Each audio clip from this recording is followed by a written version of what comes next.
Aïe, aïe, aïe, aïe, aïe, c'est un petit peu, compliqué de se lancer dans une critique mitigée du film au vu de son lien avec internet.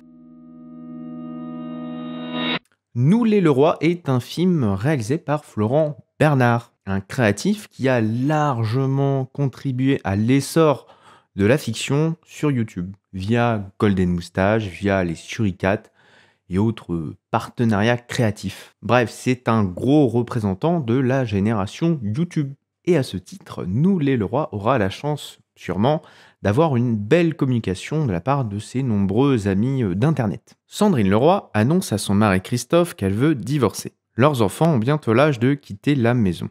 Dans une opération de la dernière chance aussi audacieuse qu'invraisemblable, Christophe organise un week-end pour sauver son mariage. Un voyage passant par les endroits clés de l'histoire de leur famille. Un voyage qui ne va pas être de tout repos. Hop, on désamorce très vite. Oui, j'ai passé une bonne séance devant Nous les Leroy.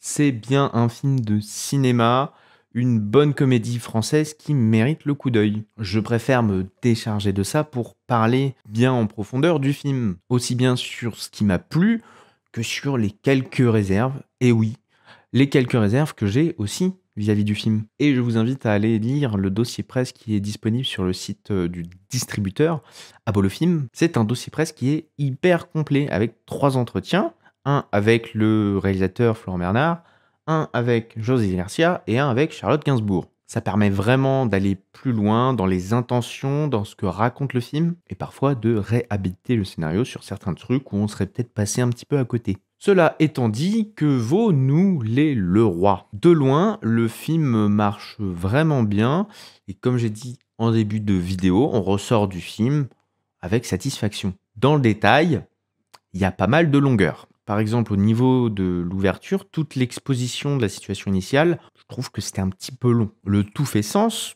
marche très bien, mais ça aurait gagné à être un petit peu plus synthétique. Certains personnages secondaires transforment le film en moment de sketch. C'est peut-être là une volonté de Flaubert de faire un petit coucou à ses origines, mais ça dénote légèrement dans le film. Je pense notamment à la séquence dans l'agence de voyage, avec, il me semble, le binôme Baptiste Le Caplin et Vincent Tirel. Et ce qui est paradoxal dans ce que je veux dire, c'est que la séquence est très drôle. Mais pourtant, les personnages sont ultra secondaires à l'histoire, ultra secondaires à cette famille. Du coup, leur présence et leur temps d'écran pour ce sketch, ça me paraît un petit peu long. Ça crée un détour dont on pourrait se passer dans l'histoire qu'on nous raconte. Encore une fois, ça ne fait pas de mal au film, mais ça participe à une sorte de dilution du propos initial, au profit de moments plus gaguesques. Bon, ça permet un moment drôle, c'est quand même sympa pour une comédie, mais on sent bien que le film veut faire autre chose que de la comédie.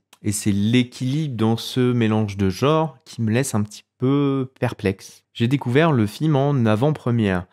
Et en salle, j'ai eu des retours un petit peu mitigés de la part d'un public qui va plutôt du côté RSC d'habitude. Selon eux, le film était un brin cliché. Sur ce point, j'étais plutôt en désaccord. Je trouve justement que le film revisite les clichés à travers une certaine loose familiale. Une sorte de condensé entre le malaise présent dans The Office et le road trip anarchique de Little Miss Sunshine. Le personnage de José Garcia joue le bon patriarche qui veut tenir sa famille et maintenir une existence familiale à travers ce road trip. Mais pas de chance pour lui, le tout flirte avec le gros malaise. C'est le malaise pour le spectateur, mais aussi pour sa famille. Tout le monde est gêné face à ce qu'est en train de faire le monsieur. C'est plutôt touchant dans sa démarche, mais il est hyper forceur et il sait pas s'arrêter en fait dans sa connerie. Et je faisais un parallèle à The Office, c'est pour moi exactement ce que ferait Michael Scott si sa femme décidait de tout quitter comme ça. Mais n'est pas Michael Scott qui veut.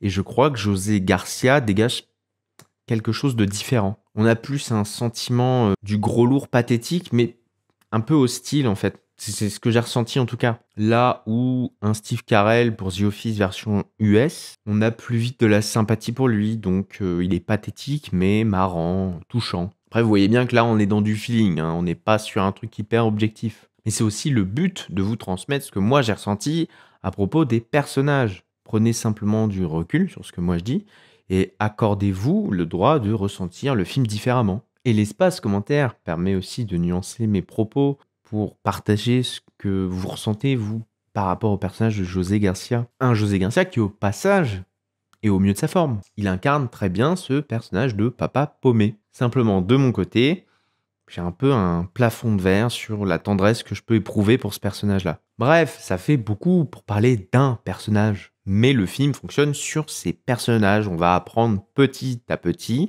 à connaître chaque membre de la famille. Et plus on va avancer, et mieux on va les connaître. Mais mieux également, ils vont se connaître entre eux. Il y a forcément une sorte de thérapie de famille pour ramener de la communication entre chaque membre. Et ça, pour un film, ça demande du temps, beaucoup de temps. Parce que le film a le mérite de mettre des liens entre chaque personnage. Même le papy, resté loin de tout, aura droit à son petit moment d'intimité avec les membres de la famille. C'est là encore que les séquences de sketch me semblent un petit peu questionnables. Certes, elles permettent d'amener un petit peu de légèreté dans un film qui parle quand même de séparation, ponctué de bonnes grosses engueulades, mais ces sketchs prennent aussi pas mal de temps d'écran pour un film qui a cruellement besoin de développer les liens entre la famille. La séquence qui marche le moins en ce qui me concerne, c'est la séquence de la peinture avec Sébastien Chassagne. Il y a un petit micmac, une embrouille,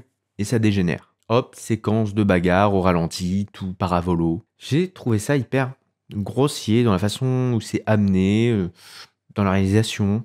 Et j'ai un peu de mal à expliquer pourquoi c'est là, pourquoi c'est fait comme ça. Pourquoi on a voulu rendre tout ça aussi burlesque. Il y a peut-être une ref que j'ai pas compris, mais pourquoi. Et sur une musique de Sardou. J'adore Sardou. Oui, c'est pas tellement un avis populaire chez les 15-25 vis-à-vis du personnage de papy râleur qu'aujourd'hui Sardou peut avoir. Sardou, en ce qui me concerne, c'est une légende. Et je vous invite à écouter toutes ces musiques, au-delà de ces musiques de salle des fêtes. Bref, la marche en avant de Sardou, c'est oui, mais sur cette séquence, avec la peinture, tout ça, non, pas trop. Cette musique, imaginez-la comme une sorte d'hymne de guerre qui progressivement vire dans l'absurde. L'absurdité du combat et de la boucherie en cours. Et la clôture de cette chanson, c'est le gain d'une médaille. Alors si on écoute ça de loin, on se dit « Sardou, il est pro-guerre, mais quel vilain bonhomme ». Et si on prend le temps de se poser un petit peu la question, on voit plutôt ça comme une chanson satirique, soulignant l'absurdité de mener tous ces hommes à la guerre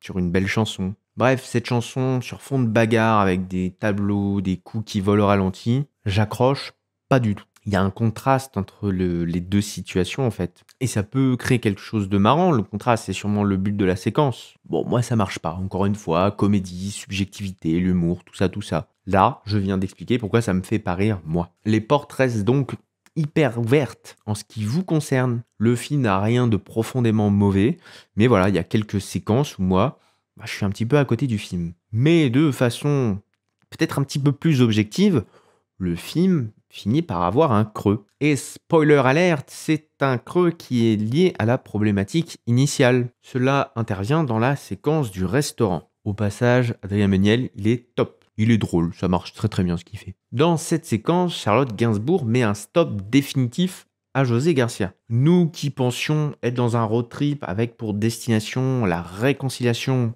ou la rupture, on nous fait intervenir la rupture en plein milieu du voyage. Enfin, c'est terminé. Et là, on sait plus trop ce que va nous raconter le film. Un peu comme le personnage du papa, nous, on a un peu perdu. On est en mode, qu'est-ce qu'on fait maintenant? Ce qui est pas désagréable parce que ça nous amène sur de la découverte. On sort un peu des rails. Mais côté narration, ça amène quand même un petit flottement. C'est plutôt réaliste au final parce que faut s'organiser pour rentrer, faut manger sans maman. Et c'est aussi un passage qui permet au papa de se rapprocher de ses enfants. Et je me rends compte en écrivant la critique que côté scénario, oui, c'est évident, ça marche plutôt bien. Pendant la séance, c'est un passage qui m'a paru un petit peu long. Cet échec de réconciliation, qui est en fait la meilleure chose qui pouvait arriver, côté spectateur, ça donne quand même, ce petit sentiment de tourner en rond. On en revient là, on en revient à cette rupture initiale. On sort vraiment du divertissement pour aller plus vers le drame, quoi. Et c'est un film nuancé sur son genre, ça c'est un bon point.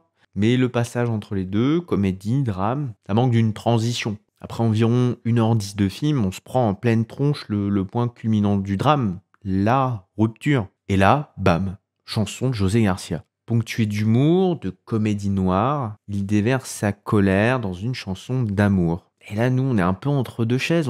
C'est drôle, c'est triste, c'est gênant. Il y a un malaise. Oui, il y a un malaise, c'est ça en fait. Le film du malaise. L'enjeu de ce film, pour José Garcia, c'était de récupérer sa femme, maintenir sa famille. Pour Charlotte, c'était de mettre fin à cette relation. Donc, en tant que spectateur, au moment de cette scène de restaurant de rupture, on a le sentiment d'une petite fin.